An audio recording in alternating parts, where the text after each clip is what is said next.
The greatest threat right now that Israel faces? Iran.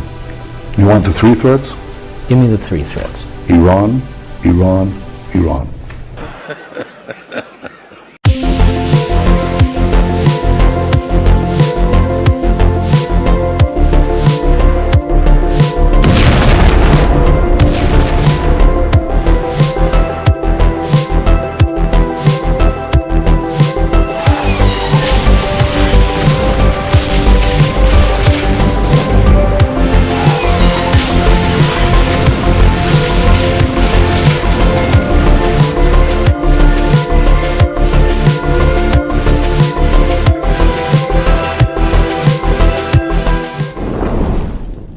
Iran دنیا کی قدیم ترین سرزمین میں سے ایک ہے۔ اس علاقے میں انسان پچھلے 10,000 سالوں سے بسے ہوئے ہیں۔ اس کی ایک وجہ ایران کے چاروں طرف موجود پہاڑ ہیں جو ایک قدرتی قلعے کا کام کرتی ہیں۔ تقریباً 3000 سال قبل از مسیح یہاں ایلامی تہذیب نے جنم لیا جو تحریر، فن اور عبادت کے اعتبار سے بہت ترقی یافتہ تھی۔ اس کے بعد یہاں ماد اور پارس نامی قومیں آباد ہوئیں جنہوں نے ایران کی بنیاد رکھی، اور اس قوم کی نسبت سے ہی اس سرزمین کو فارس کہا گیا۔ 550 قبل از مسیح میں ایک عظیم بادشاہ سائرس اعظم نے ایران میں بخامنشی سلطنت قائم کی۔ یہ سلطنت اتنی بڑی تھی کہ مشرق میں ہندوستان سے لے کر مغرب میں یونان تک پھیلی ہوئی تھی۔ اس سلطنت کے مشہور بادشاہ دارا اور خشایار اعظم تھے جنہوں نے ایران کو دنیا کی سب سے طاقتور سلطنت بنا دیا۔ سائرس فارس کا وہی عظیم بادشاہ تھا جس نے یہودیوں کو قید و بند کی مصیبتوں سے آزاد کیا تھا۔ دراصل 605 قبل از مسیح میں بابل کے بادشاہ بخت نصر نے یروشلم پر ایک تباہ کن حملہ کیا جس میں اس نے یہودیوں کے ہیکل سلیمانی کو تباہ کر دیا اور لاکھوں یہودیوں کو غلام بنا کر بابل لے جایا گیا، جسے جوز ہسٹری میں بیبیلونین ایگزائل کہا جاتا ہے۔ لیکن جب بخت نصر کے بعد بابل کی سلطنت کمزور ہونے لگی تو فارس کے بادشاہ سائرس نے بابل کو فتح کر لیا۔ سائرس ایک نیک اور انصاف پسند بادشاہ تھا، لہٰذا اس نے بخت نصر کے دور سے بابل میں قید یہودیوں کو ان کے وطن واپس جانے کی اجازت دی، یہاں تک کہ یروشلم جو تباہ و برباد ہو چکا تھا اسے دوبارہ بسانے اور یہودیوں کے مقدس عبادت گاہ کو تعمیر کرنے میں بھی سائرس نے ان کی مدد کی۔ اس لیے بک آف عزرا اور عیسائیہ میں سائرس کو خدا کا چنا ہوا اور یہودیوں کا نجات دہندہ کہا گیا ہے۔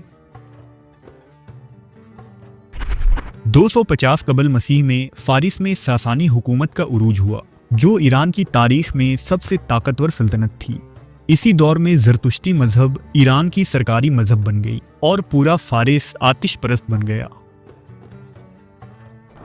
واضح رہے کہ جب اسلام دنیا میں آیا تو اس وقت روم اور ایران دنیا کی دو بڑی طاقتیں تھیں۔ نبی کریم صلی اللہ علیہ وآلہ وسلم کی پیدائش کے حوالے سے روایت ہے کہ جب حضور کی مکہ میں ولادت ہوئی تو ایران کے مرکزی آتش کدے میں جو آگ مسلسل صدیوں سے جل رہی تھی وہ اچانک بجھ گئی، اور فارس کے مذہبی پیشوا یہ سمجھ گئے کہ دنیا میں اللہ کا ایک نبی آ چکا ہے۔ پھر اسلام کا ایران سے روحانی رشتہ یا تعلق اس وقت پیدا ہوا جب ایران میں ایک فارسی شخص سلمان فارسی ایران سے حق کی تلاش میں نکلے اور لمبی جد و جہد کے بعد مدینہ آ کر اسلام قبول کیا۔ پھر 6 ہجری میں عرب کے ارد گرد موجود عالمی طاقتوں کو اسلام کی دعوت دینے کے لیے حضرت محمد صلی اللہ علیہ وآلہ وسلم نے خطوط بھیجے۔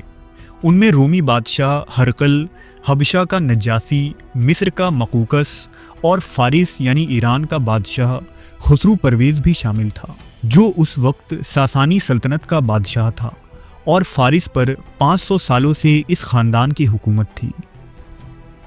فارس کا یہ بادشاہ خود کو خدا کے برابر سمجھتا تھا اور ہر شخص کو اس کے دربار میں آتے وقت سجدہ کرنا پڑتا۔ نبی صلی اللہ علیہ وسلم نے خسرو کو ایک خط ارسال کیا جسے حضرت عبداللہ بن حذافہ السہمی کے ذریعہ اس کے دربار میں بھیجا گیا۔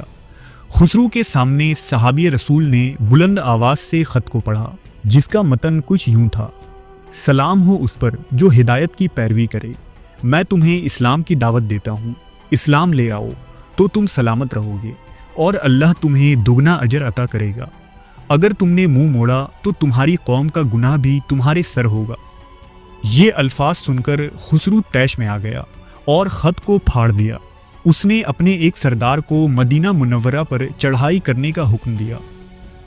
حضور کو جب اس کی اس حرکت کی خبر ملی تو آپ نے فرمایا کہ جس طرح اس نے میرے خط کو ٹکڑے ٹکڑے کیے ہیں، اسی طرح خدا اس کی سلطنت کو ٹکڑے ٹکڑے کر ڈالے گا۔ یہ بات حرف بحرف درست ثابت ہوئی اور تھوڑے عرصے بعد خسرو پرویز کو خود اس کے بیٹے نے قتل کر ڈالا۔ کئی سالوں تک سلطنت فارس اور مسلمانوں کے بیچ چھوٹی بڑی جھڑپیں ہوتی رہیں اور آخر کار حضرت عمر بن خطاب کے دور خلافت میں قادسیہ کے میدان میں تلواریں چمکتی ہیں، ایک طرف ساسانی فوج اور دوسری طرف اسلامی مجاہدین۔ اس جنگ میں ایرانی پہلوان رستم مارا گیا اور فارسی سپاہی میدان جنگ سے بھاگ کھڑے ہوئے، اور پھر وہی ایران جو کبھی آتش پرست تھا وہاں آذان کی صدا بلند ہوئی اور قرآن کا نور جگمگا رہا تھا۔ گرچہ شروع میں ایران کے آتش پرستوں نے اسلام کو بطور حکومت قبول کیا تھا، لیکن آہستہ آہستہ اسلام ان کے دلوں میں اتر گیا۔ ایران اسلامی دنیا کا علمی مرکز بن گیا، جہاں امام ابو حنیفہ، امام غزالی، امام رازی اور شیرازی جیسے عظیم شخصیت پیدا ہوئے۔ ایران اسلام کی روح سے بدل گیا اور آتش پرستوں کی یہ سرزمین اسلامی دنیا کا ایک روحانی مرکز بن کر ابھرا۔ فارسی علماء دین نے عربی فقہ و حدیث کو دنیا کے سامنے پیش کیا اور اسلامی علم الکلام اور فلسفہ کے نت نئے دروازے کھولے۔ ایرانیوں میں اس قدر دین کا پھیلاؤ ہونا حتمی تھا، کیونکہ خود رسول اللہ صلی اللہ علیہ وسلم نے فرمایا تھا کہ اگر دین اسلام سریا ستارے کے پاس بھی چلا جائے تو بھی فارسی لوگ وہاں جا کر اسے حاصل کریں گے۔ فارسیوں نے جس قدر علم دین میں ترقی حاصل کی اور اسلام کو سر بلند کیا، یہ اس حدیث کی صداقت ہے۔ خلافت راشدہ کے کئی سو سالوں بعد تک ایران میں سنی اسلام ہی پھلتا پھولتا رہا، کیونکہ بنو امیہ اور بنو عباسیہ کی خلافت سنی اسلام کی ہی پیروکار تھی۔ اس دوران میں فارسی ادب، آرٹ اور فلسفہ کو خوب ترقی ملی۔ 8 سے 13ویں صدی عیسوی تک ایران میں اسلام عروج پر تھا، جسے اسلام کا گولڈن پیریڈ مانا جاتا ہے، جس میں فارسی سائنسداں، فلسفی اور دانشوروں نے نئے نئے علم اور چیزوں کی دریافت کی۔ بغداد اور نیشا پور اسلامی آرٹ، علم اور آثار کا مرکز بن گیا۔ لیکن 14ویں صدی عیسوی میں ایران کے اندر ایک بڑا مذہبی بدلاؤ آیا۔ دراصل شیعہ مسلک سے تعلق رکھنے والے صفوی لوگوں نے ایران پر قبضہ کر لیا، جنہوں نے سنی حکمرانوں اور عثمانیوں کے خلاف لڑائیاں لڑیں اور ایران میں پہلی شیعہ سلطنت کی بنیاد رکھی، جس کا پہلا بادشاہ شاہ اسماعیل تھا۔ شاہ اسماعیل نے ایران کا آفیشیل مذہب شیعہ مسلک کو ہی قرار دے دیا۔ شاہ اسماعیل کے کارناموں کی وجہ سے ان کے پیروکار انہیں ایک مسیحا کی طرح دیکھنے لگے، جنہوں نے 12 اماموں کے نظریات اور فقہ جعفریہ کو ایران کا قانون بنا دیا، اور اس کے بعد ایران کے اندر بڑے پیمانے پر لوگ شیعہ اسلام کی طرف آنے لگے۔ صفویوں کے بعد ایران میں سب سے مضبوط سلطنت افشاری اور پہلوی سلطنت ہے۔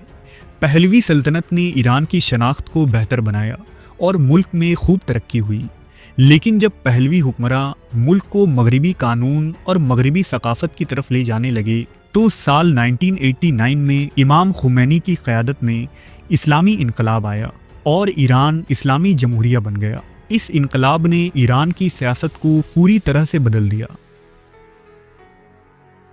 آج کا ایران ایک اہم مسلم طاقت ہے جو مختلف انٹرنیشنل معاملات میں اہم کردار ادا کر رہا ہے۔ اپنی مسلم شناخت اور اسلامی انقلابی نظریے کی وجہ سے ایران اسرائیل کا بھی شدید مخالف ہے۔ ایران آج تمام تر عالمی طاقت کی مخالفت اور دباؤ کے باوجود اسرائیل کو دنیا کے نقشے سے مٹانے کا دعویٰ کرتا نظر آتا ہے۔ ایران نے فلسطین کی حفاظت اور امت مسلمہ کی دفاع کے لیے آج لبنان میں حزب اللہ اور یمن میں حوثیوں کو میدان میں اتار رکھا ہے۔ حالیہ دنوں میں ایرانی فوج نے اسرائیل کے خلاف تازہ فضائی کارروائیوں کا آغاز کیا،